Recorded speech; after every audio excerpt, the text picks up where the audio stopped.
Hi everybody, welcome to प्रगति पथ। This is me प्रगति मिश्रा। और यहाँ पर आज हम लोग यहाँ पर देखने वाले हैं कि जो आपके इंग्लिश का पेपर होता है डीएलएड में, उसकी कॉपी को आप किस तरीके से मेंटेन करेंगे, किस तरीके से आप क्वेश्चंस करेंगे और वहां पर आप 1 घंटे से पहले ही अपना क्वेश्चन पेपर अच्छे तरीके से खत्म कैसे कर सकते हैं और किस तरीके से करें कि आपके क्वेश्चंस गलत ना हो। अगर आपकी इंग्लिश वीक है, ग्रामर का पोर्शन वीक है, तो आपके लिए ये वीडियो बहुत ही इंपॉर्टेंट हो जाता है। अगर आपने मेरा how to write copy video नहीं देखा है, जो कि सारे सब्जेक्ट्स के लिए कॉमन है, तो ऊपर आई बटन पर लिंक दिया रहेगा, आप वो जरूर देख लीजिएगा।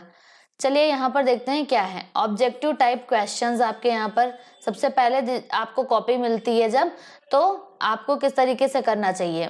कॉपी आपको मिली तो आप सबसे पहले यहाँ पर कॉपी पर इस तरीके से लाइन खींच लो और ऑब्जेक्टिव टाइप क्वेश्चंस लिखकर आप इस तरीके से बैठ जाओ। ठीक है, नीचे आपको लाइंस भी देनी है हर एक आंसर नंबर के। ठीक, तब ये देखने में ज्यादा डेकोरेटेड ज्यादा अच्छा लगता है। दूसरी बात, आप यहाँ पर भी एक मार्जिन दे सकते हो अगर आप चाहो तो। ठीक है, वो भी अच्छा लगता है देखने में। और यहाँ पर मैं आपको क्वेश्चंस भी बताऊंगी कि आपकी एप्लीकेशन राइटिंग और जो लेटर राइटिंग है वो आपको किस तरीके से करनी चाहिए। तो वीडियो पूरा एंड तक जरूर देखिएगा। ऑब्जेक्टिव टाइप क्वेश्चन जैसे अब हैं आपके ये यहाँ पर इस तरीके से आपने इतना लिखा कॉपी मिलने से पहले और वेरी शॉर्ट टाइप आंसर्स, ऐसे आपने हेडिंग डाल दी। आपने इस तरीके से ये लिख लिया आपका पेपर मिलने से पहले और इस तरीके से यहाँ पर एक लाइन खींच के और ये वेरी शॉर्ट टाइप आंसर 6 लिख लिया। अब आप आराम से बैठो, जब आपकी कॉपी पेपर मिलता है तब आप लिखना स्टार्ट करो। अब जैसे आपका पेपर मिल गया, अब आपने यहाँ पर अच्छे से लिख दिया। ठीक है, ये आप ब्लैक स्केच पेन से ही लिखो। अगर आपकी राइटिंग अच्छी नहीं है तब तो बहुत जरूरी हो जाता है ब्लैक स्केच पेन ले जाना, और ये चीज आप ब्लैक पेन से भी लिख सकते हो। मैंने ब्लू से आपको लिखकर यहाँ पर दिखा दिया है। ये 5 क्वेश्चंस होने के बाद आपकी यहाँ पर लाइन होनी चाहिए एक, और then very short type answers heading करके आंसर नंबर 6 आपको यहाँ से लिखना है। इतना काम आप पहले ही कर चुके हैं, तो इसमें तो कोई गड़बड़ होनी नहीं है। अगर आप कोई क्वेश्चन आपको नहीं आता है बीच में, तो वहां पर स्किप करके अपने पेपर पे टिक लगा लीजिए और देन आगे के क्वेश्चन करना स्टार्ट कर दीजिए। मैंने आपको डिटेल में बताया है how to write copy by Pragati Mishra, playlist search करना आप, तो वहां पर आपको मैथ्स की ट्रिक्स और मैथ की कॉपी राइटिंग और इंग्लिश की कॉपी राइटिंग और एक कॉमन ये मिल जाएंगे। आपको क्वेश्चन नहीं उतारना है, डायरेक्टली आपको यहाँ पर आंसर लिख देना है। तो हमने लिखा पैसिव वॉइस में कन्वर्ट किया और पैसिव वॉइस क्या होगा ये लिख दिया। अब आंसर नंबर 7 लिख दिया। सुपरलेटिव डिग्री भी आपका आता है, तो सुपरलेटिव डिग्री में द जरूर लगता है। ठीक है, EST लगाने से पहले द लग जाता है। Lead is the heaviest of all other metals, ये आपका शायद 2019 के पेपर में आया हुआ है क्वेश्चन। ठीक, तो ये इस तरीके से आपका हो गया आंसर नंबर 7। अब देखिए, आपका जैसे कटिंग करनी है आपको, तो आप इस तरीके से कटिंग ना करें, इस तरीके से आप कर सकते हो। ठीक है, लेकिन फर्स्ट पेज पे आप कटिंग ना करो, वो बेटर रहेगा। मैं आपको दिखाती हूँ एक एग्जांपल के तौर पर कि क्या इंप्रेशन पड़ता है। एक आपका ये पेज है, this is the first page. ठीक, और एक आपका ये पेज था। तो आप ये कॉपी चेक करोगे तो ऑब्वियसली आपको लगेगा कि हाँ सब आ रहा है बच्चे को, और पहले ही पेज पे इस तरीके की आपने कटिंग कर दी तो कुछ गड़बड़ है। ठीक, तो ये आप एक वो मेंटेन करके चलिए, आराम से सोच के ही आंसर्स दीजिए। एनफ टाइम होता है, इंग्लिश में तो बहुत एनफ टाइम हो जाता है। मेरा तो आधे घंटे में, आधा घंटा 40 मिनट में इंग्लिश का पेपर हो जाता था। आंसर नंबर 8 आपको नहीं आता है जैसे, तो आपने स्किप कर दिया यहाँ पर कुछ लाइंस देके, क्योंकि इंग्लिश में बहुत ज्यादा बड़े आंसर्स होते नहीं है। ठीक, आंसर नंबर 9 आपने लिखा वन वर्ड सब्स्टिट्यूशन है, one who knows many languages, तो उसे कहते हैं लिंग्विस्ट।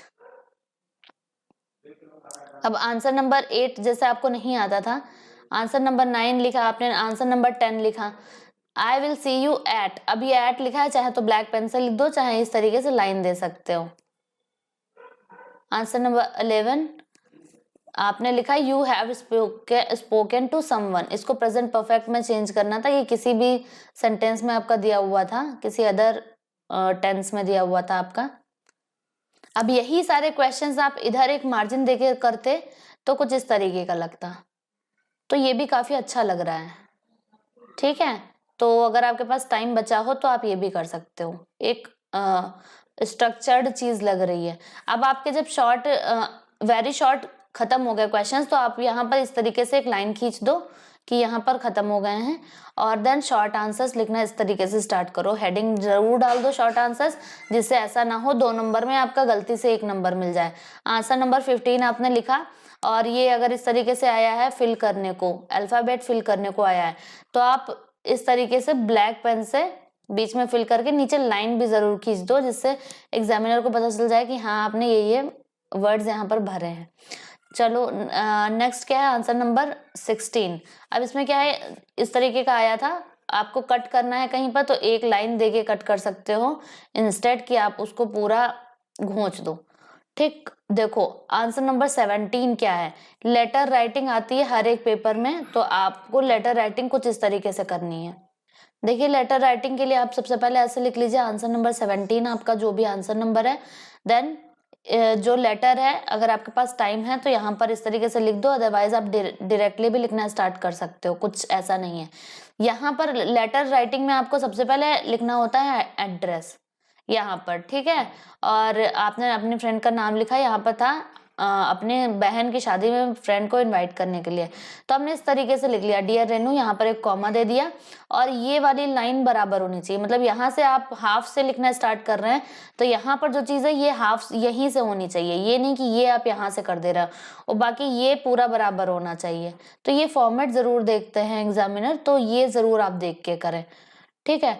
और इसके अलावा जब पूरा ये एंड होता है, आपको लेटर राइटिंग और एप्लीकेशन राइटिंग का एक अलग से वीडियो मिलेगा जो ऊपर आई बटन पर लिंक दिया रहेगा, वो आप जरूर देख लीजिएगा। कई तरीके के उसमें लेटर भी बताए हैं और फॉर्मेटिंग किस तरीके से होनी चाहिए वो भी अच्छी तरीके से बताई है मैंने डिटेल में। देखो 6/11/2020 ये यहाँ पर जो आपकी डेट है जिस दिन आप लेटर लिख रहे हो वो डेट होगी, और यहाँ पर योर्स लविंग और आपका नाम, तो मेरा नाम प्रगति मिश्रा है, बाकी आपको एग्जाम में XYZ ही लिखना है। योर्स भी केवल लिख सकते हो, योर्स लविंग भी लिख सकते हो, यहाँ पर ये कॉमा देना जरूरी है और यहाँ पर ये फुल स्टॉप, तो ये चीज ध्यान रखिएगा, ठीक है। यही आपका एक रहता है। बाकी एप्लीकेशन में देखो, एप्लीकेशन में देख लीजिए किस तरीके से करना है। एप्लीकेशन आपने लिखी, ठीक, तो यहाँ पर आपने लिखा टू, यहाँ पे लिखा the principal government inter college Prayagraj, तो ये सही है? नहीं, ये स्पेलिंग बहुत लोग गलत लिखते हो, तभी मैंने फॉर एग्जांपल यहाँ पर आपको लिख के दिखा दिया। प्रिंसिपल की स्पेलिंग ये नहीं होती है, ठीक, तो प्रिंसिपल की राइट स्पेलिंग आपकी क्या होगी, ये, तो वो आपका गलत था, ये वाला सही है। देखिए एप्लीकेशन टू, फिर यहाँ पे कॉमा दिया, the principal government inter college Varanasi. Sir principal की स्पेलिंग ये होती है, याद रखिएगा PAL। ये PAL कहाँ से याद रख सकते हो आप, याद रखो पेन पॉल आप लोगों ने शायद पढ़ी हो स्टोरी जब आप पढ़ रहे हो छोटी क्लासेस में, या फिर शायद 9th 10th में, तो पेन पाल एक करके प्रोज में थी, तो पाल का पेन पाल मतलब था वहां पर पेन वाला दोस्त, मतलब एक लेटर वाला फ्रेंड था उसको कहते थे, तो वही वाला पाल यहाँ पर समझ लो है। फ्रेंड्स आपको कहाँ पे मिलते हैं, स्कूल में, स्कूल में कौन होता है, प्रिंसिपल। अब आपको ये चीज याद रहेगी, PAL, ठीक। Sir most respectfully I beg to say that I come from a very poor family. My father is a peon in a school। बहुत ही नॉर्मल सी लैंग्वेज में लिखा हुआ है। कंसेशन की स्पेलिंग आप बहुत गलत करते हो, इसीलिए मैंने यहाँ पर ये एग्जाम्पल के तौर पर गलत करके आपको एक लाइन से कट करके यहाँ पर दिखाई, ठीक है। यहाँ पर आप एप्लीकेशन में क्या करते हो, आप यहाँ से लिखना शुरू किया और ये वाला फॉर्मेट जो है वो भी यहीं से शुरू करना है जहां से ये वाला शुरू किया है, ठीक, ये चीज ध्यान रखने वाली है। थैंक यू कहाँ से लिखा जाएगा, यहाँ से लिखा जाएगा। एक बार आप लिख के देख जरूर लें, क्योंकि फॉर्मेटिंग ही देखते हैं, इतना ज्यादा अंदर भले ना पड़े, वो फॉर्मेट जरूर देखेंगे कि सही है या नहीं। योर्स ओबेडिएंटली आपने यहाँ लिखा, योर्स ओबेडिएंटली थैंक यू वाली लाइन के साथ में नहीं लिखना है, जहां पर डेट है उसकी लाइन। अगर आप यहाँ पर डेट है लिखते भी हो, हेडिंग भी डालते हो, तब भी उसके बराबर में होना चाहिए योर्स ओबेडिएंटली। ओबेडिएंटली की स्पेलिंग आप लोग बहुत गलती करते हो, वो भी देख लो, और योर्स में यहाँ पर कॉमा लगा देते हो, तो वो भी ढंग से देख लो, कॉमा नहीं लगता है। यही क्वेश्चन आपका पिछली बार आया था, मतलब 2019 के पेपर में आपका ये क्वेश्चन आया था, ठीक, फिर यहाँ पे आपने कॉमा लगाया, यहाँ फुल स्टॉप दिया और फिर लिख दिया क्लास, जो भी आपकी क्लास है या फिर कोई भी ऐसे क्लास लिख सकते हो।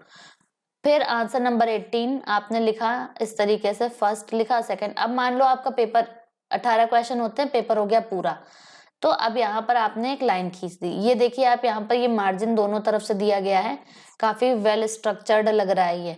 यहाँ पर जो आपने फिल किया वो ब्लैक कलर के पेन से फिल कर दिया, या फिर आप ब्लू से अगर लिखो तो नीचे लाइन जरूर खींच दो, जिससे पता चले कि हाँ अलग से आपने क्या भरा हुआ है। ठीक है, तो ये था इंग्लिश का पूरा पेपर। बाकी इंग्लिश का पेपर आप बहुत ही जल्दी कर सकते हो, क्योंकि इंग्लिश के पेपर में आपके कुछ शॉर्ट टाइप, जो वेरी शॉर्ट टाइप क्वेश्चन होते हैं उनमें भी कुछ थ्योरी नहीं लिखनी पड़ती है, और जो शॉर्ट टाइप क्वेश्चंस होते हैं उनमें भी बस आपका एप्लीकेशन, एक टॉपिक अब आने लगा है, जैसे पोल्यूशन पे आ गया या फिर किसी चीज पे आ गया, तो उसको छोड़ के बाकी आपके सारे क्वेश्चंस काफी छोटे होते हैं। ये देखिए आप, इसको करने में आपको कितना ही टाइम लगेगा, अगर आपको आता है तो कुछ टाइम नहीं लगेगा इसमें।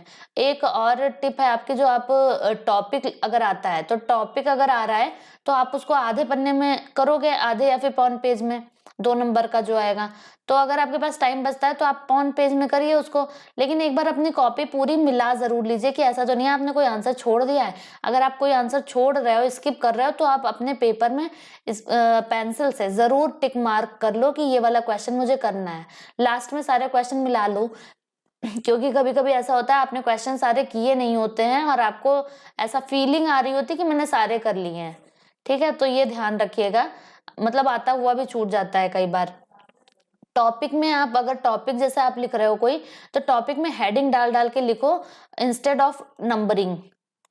नंबरिंग जैसे आप कर रहे हो 1 2 3 4 5 6, तो उससे बेटर लगता है हेडिंग्स, भले आपकी 4 हेडिंग्स हो बट प्रॉपर हेडिंग्स हो।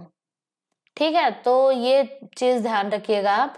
बाकी तो आप लोग सब अच्छा कर ही लोगे। जो भी आपकी क्वेरीज हो कमेंट बॉक्स में जरूर डालिए, और टेलीग्राम पर हमारे चैनल को ज्वाइन करिए। पीडीएफ कोई भी चाहिए हो तो आप कमेंट बॉक्स में बता सकते हैं, और इसके अलावा चैनल को सब्सक्राइब करना ना भूलें। आपकी टीईटी और जो आपका सीटेट का एग्जाम होगा, केवीएस का एग्जाम होगा, सबकी प्रिपरेशन यहाँ पर बहुत ही बेहतर तरीके से कराई जाएगी। So thank you so much for watching, all the very best.